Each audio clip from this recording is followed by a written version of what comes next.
L'Argentine renoue-t-elle avec l'espoir? Pour les cyniques, il s'agirait d'un espoir renouvelé, mais maintes fois déçu. Ceux qui, jadis, ont vraiment cru à son retour et qui ont investi en Argentine l'ont amèrement regretté. L'Argentine est depuis longtemps considérée comme une économie au potentiel énorme. À la fin du 19e siècle, le Canada et l'Argentine étaient désignés comme les deux économies montantes. Le Canada est devenu membre du G7, mais l'ascension de l'Argentine est restée timide.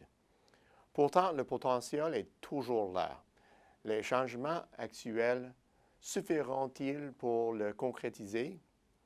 Les années Fernandez, à l'image de bien d'autres dans l'histoire moderne de l'Argentine, ont été marquées par une piètre gestion et de mauvaises politiques qui ont ramené le pays des années en arrière et terni encore plus sa réputation auprès des agences de notation et des investisseurs.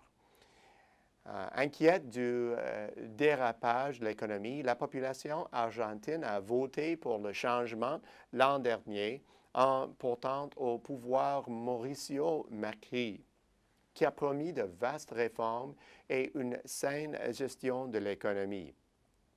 Un revirement de ce type en Argentine génère de l'intérêt à l'étranger pour une excellente raison. Les entreprises du globe connaissent le potentiel de ce marché souvent secoué par des turbulences. Le régime actuel mettra-t-il fin à l'approche axée sur les politiques qui a si souvent isolé l'Argentine?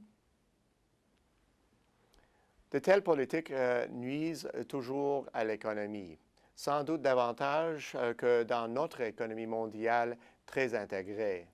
Le problème, c'est que le pays s'en rend compte quand les dommages sont vraiment apparents. Et même alors, certains pays s'engagent pendant des années sur une voie qui les éloigne de plus en plus de la réalité économique qui les entoure. L'Argentine n'est pas la seule dans ce cas. En fait, de nombreux pays s'ajoutent de temps à cette liste. Certes, cela est très regrettable pour l'économie et les citoyennes qui en subissent les conséquences. Mais tout n'est pas perdu. Malgré la mauvaise gestion, l'économie conserve dans la plupart des cas ses atouts essentiels.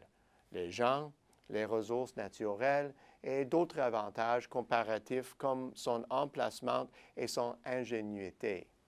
La combinaison de ces atouts définit le véritable potentiel d'une économie, un jalon que le pays pourrait facilement franchir dans la mesure où l'Argentine adopte des politiques qui dynamisent et non pénalisent la croissance fondamentale.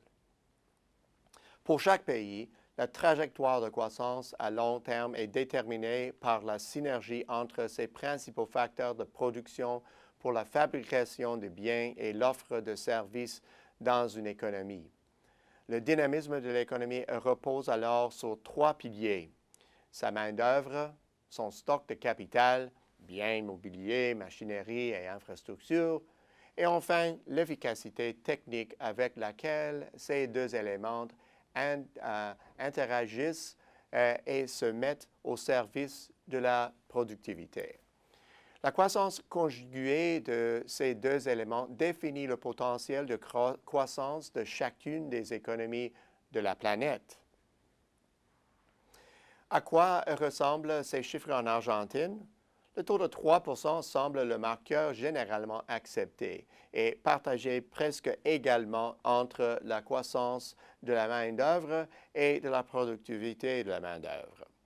En comparant ce taux à la récente performance actuelle, il devient manifeste qu'il existe un écart considérable entre le niveau où l'Argentine se trouve et celui qu'elle pourrait atteindre. De fait, selon des estimations approximatives, cet écart avoisinerait les 17%. En modifiant les politiques pour libérer le potentiel de croissance, l'Argentine pourrait profiter d'une vive accélération de sa croissance pendant des années. Quelle serait la situation si l'économie avait progressé à la cadence de 3 depuis les années 80? La performance intérieure enregistrée pendant cet intervalle aurait sans doute porté l'écart de PIB jusqu'à 45 Or, pour combler pareil écart, il faudrait que la croissance se maintienne dans les 2 chiffres pendant un bon moment. L'ouverture de ce marché pourrait donc compter parmi les événements marquants de l'épisode économique actuel. Vu les similitudes entre les économies canadiennes et l'Argentine, la relation pourrait être remarquablement symbiotique. Ce serait d'entrée de jeu le cas pour les capacités dans les secteurs de l'énergie, des mines et de l'agriculture. La population instruite et cosmopolite de nos 2 pays constituerait un autre catalyseur. La présence de liens commerciaux de longue date renforcerait également cette interaction. À cet égard, les relations diplomatiques joueraient un rôle déterminant. D'ailleurs, le premier ministre du Canada est de passage en Argentine cette semaine afin de rencontrer le président Macri et discuter des relations canado-argentines. Si nous assistons effectivement à une ouverture de ce marché et si l'Argentine réussit à convaincre le reste du monde que le changement de ses politiques s'inscrit dans le long terme, alors le potentiel de croissance pour l'économie argentine et les autres nations interagissantes avec elle est très prometteur. Au bout du compte, l'Argentine réforme ses politiques économiques. Si les réformes sont permanentes, l'Argentine deviendrait une puissance économique dotée d'un immense potentiel. À la semaine prochaine, c'est Peter Hall.